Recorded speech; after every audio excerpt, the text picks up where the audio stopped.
You know what?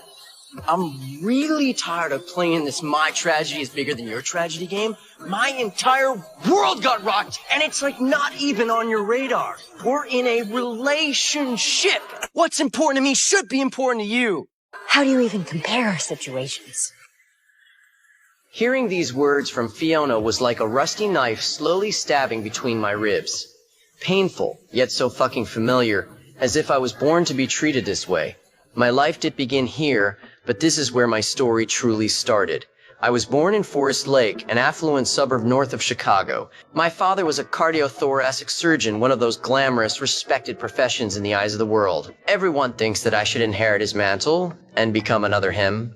But when I looked at those cold instruments, the pungent smell of formaldehyde makes every organ in my body cry out. That wasn't a life I wanted. That kind of rule-following, predictable existence was like a meticulously carved zombie, perfect yet utterly lifeless. So I did the thing they'd least understand. I dropped out of school without telling anyone.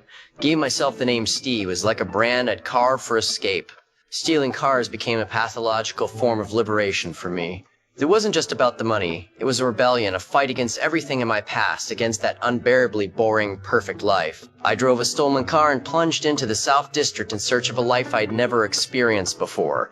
最近为了给大家更快呈现优质的视频，我换了台新设备来剪辑，而且没花什么钱，因为我发现转转最近配合国补发放了大额回收补贴，正好我的旧手机一直想卖又懒得处理，就干脆约了转转上门回收。没想到我那台小米14还卖了2600多，而且转转连平板笔记本这种数码产品都能回收。总之二手回收我推荐转转。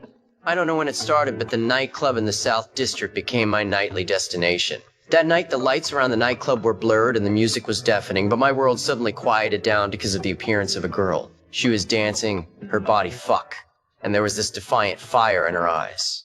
From that moment on, I was done for, and I saw her bag get snatched. My body moved before my brain could even process it, although I didn't get the bag back in the end and almost fell flat on my face. This stupid impulse finally bought me a chance to get close to her. This deal was really fucking worthwhile. All quiet up the wooden hill? Quiet as it ever gets. Straight answer, if I hadn't busted my skull for you tonight, would you have looked at me twice? You're saying that I look twice. Oh, you did then? The word bidirectional rush later became a footnote to our relationship.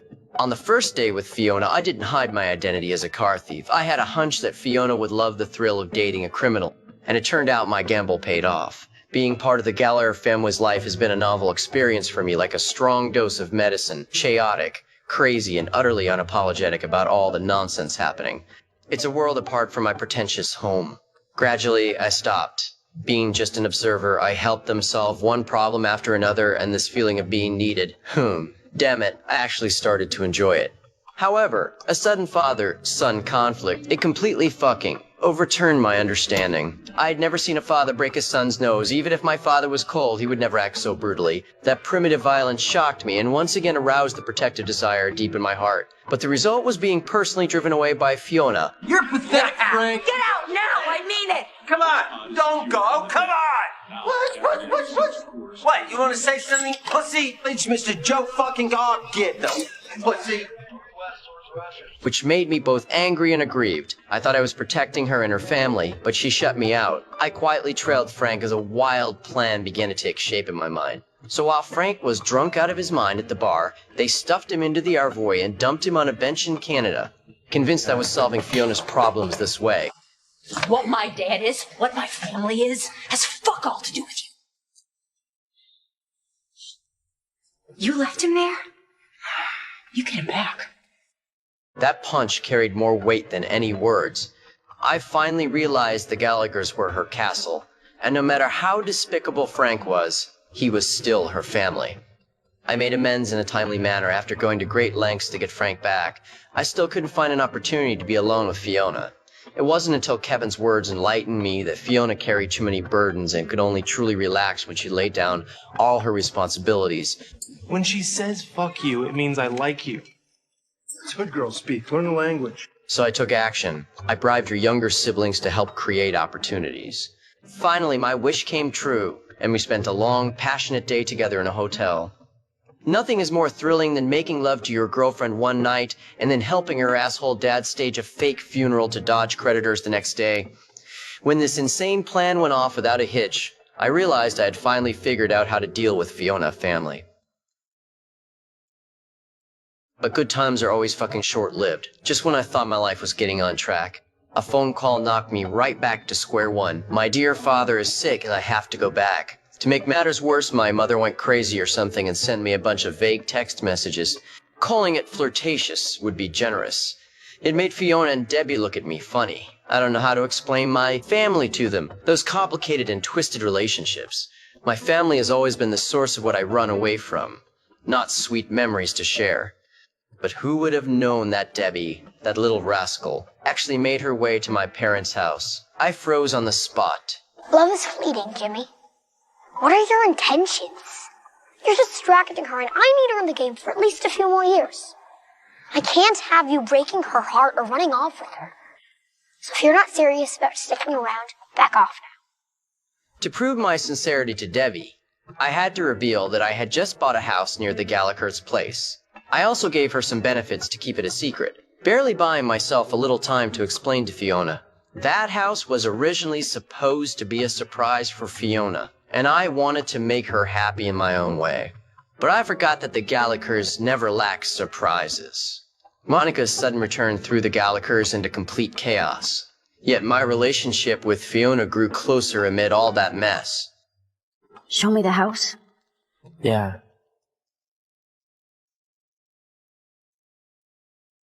During my time living in the South Side, I got into a lot of trouble. I wanted to take Fiona with me to Costa Rica, to start fresh in a new place and leave all that bullshit behind. When are you gonna finally do something for yourself? Liam's 2. 16 more years till he's out of the house. You'll be what, 37? 38? And who says that Frank's done dumping babies in your lap to raise? You deserve a life of your own. I'll meet you at O'Hare tomorrow afternoon in the American terminal. I love you. Unfortunately, Fiona chose to stay in the South Side to keep looking after her younger siblings. I left with nothing but thoughts of her and a heavy heart. But life in Costa Rica wasn't any better. To save my own skin, I was forced to marry Estefia, the daughter of Brazilian drug lord Nando. Not long after, I scurried back to Chicago like a lapdog just for her goddamn green card. While rekindling my old romance with Fiona, I had to deal with a monitored married life and threats from my father-in-law. This complicated double life placed enormous stress on my relationship with Fiona and created a trust crisis. Although Fiona loved me, she couldn't tolerate the deception and danger. Get out of my yard. Why didn't you meet me at the airport? I was on my way. What happened? Doesn't matter now. I love you. Don't. I began to launch a fierce offensive on Fiona, finding all kinds of excuses to linger in the Gallagher family unexpectedly. This trick really worked. She gradually relented, and promised that as long as I dealt with my married status, we could talk again. It happened that Thanksgiving was just a few days away. The warmth of home emanating from the dining table made me never want to leave again. If anyone must have benefited from Monica's wrist-cutting incident, it must be me. My medical school foundation finally came in handy. I stabilized the situation at the first time and treated her wound well. It was this accident that made me win back Fiona's heart again. After living together for 4 months, our life gradually fell into a bottleneck. The passion faded and the trivialities of reality began to emerge. Fiona couldn't stand my using the toilet while she was taking a shower, and I was a bit annoyed that she treated me like a nanny. The only time I heard Fiona use the word we was after I spent money on braces for Carl. She didn't contribute a penny, yet she bluntly said, "We just spent 20 yuan on his braces." That unconscious giving on my part, coupled with her occasional sense of entitlement, made me feel a twinge of imbalance. When Fiona first asked me to borrow money, I already had not a penny in my pocket. I don't have any. What about your parents? I haven't got anything from them since I was 18. For 2 years you've been offering to give me money, and now when I ask you don't have any? I'm sorry.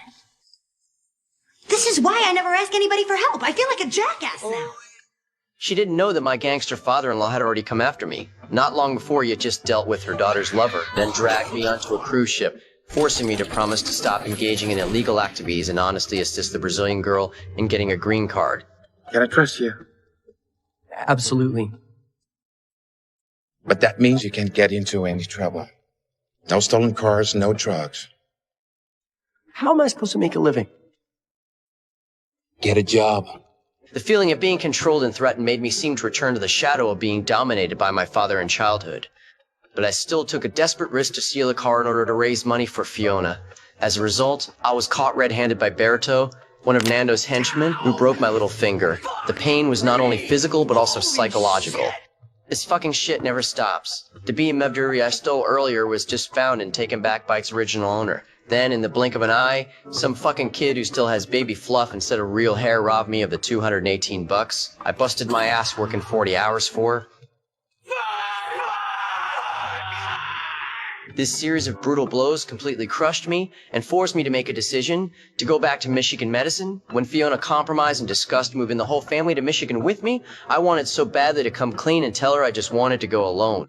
But fear always won. I was terrified of losing her, terrified that she'd leave me for good if she knew the truth. That fear made me choose to keep lying. To her and to myself, I kept telling myself everything would be fine. That as long as I handled the situation with a Brazilian girl, as long as I broke free from the control, Edu finally have real freedom in the result. We both ended up feeling like victims, each convinced the other was the unreasonable asshole. It didn't even occur to you to ask No, me. you have known from day one what you were getting into with me. Right, I got sucked into your world. I bent to your rules. I just assumed that we'd eventually decide how to move forward together like couples do, but there never was we. What have I been doing? Cooking, cleaning, laundry, living in a goddamn slum. A slum? And go find another fucking place to sleep, a fucking studio!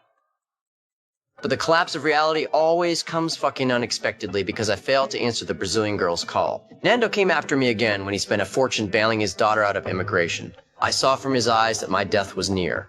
Before boarding that ship heading nowhere, I begged Nando's henchman, Beto, to let me make one last call to Fiona. Arguments shouldn't be our final ending, even though our relationship was filled with lies and misunderstandings. Even though I kept fucking things up again and again, my love for her never changed.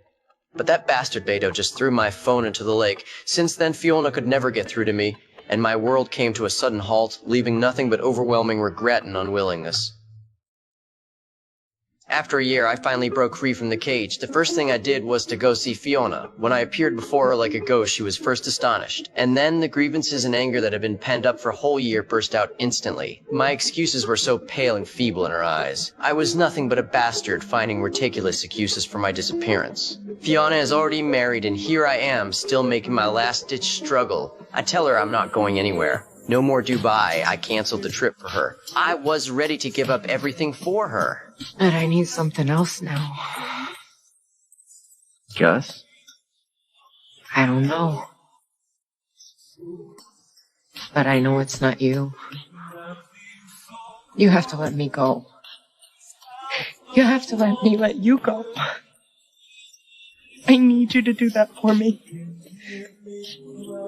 I looked at the woman I had loved with all my life. As I look at her, I see the resolve in her eyes and the exhaustion hidden deep within.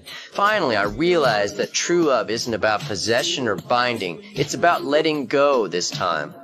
There's no plane ticket to Costa Rica, no yacht hijacked by gangsters, no cheap trick of faking my death. I just leave, vanishing completely from her life and the illusory world I built for myself. My story began with a cliché hero saving the damsel in distress, but ended with a bastard self-exile. I used to be Steve, and also Jimmy, maybe even Jack. But in the end, in Fiona's world, I was fucking nothing. I was just a name she had to forget. Perhaps this is the only final tenderness I can give her, and I will carry the pain of unrequited love to continue my wandering.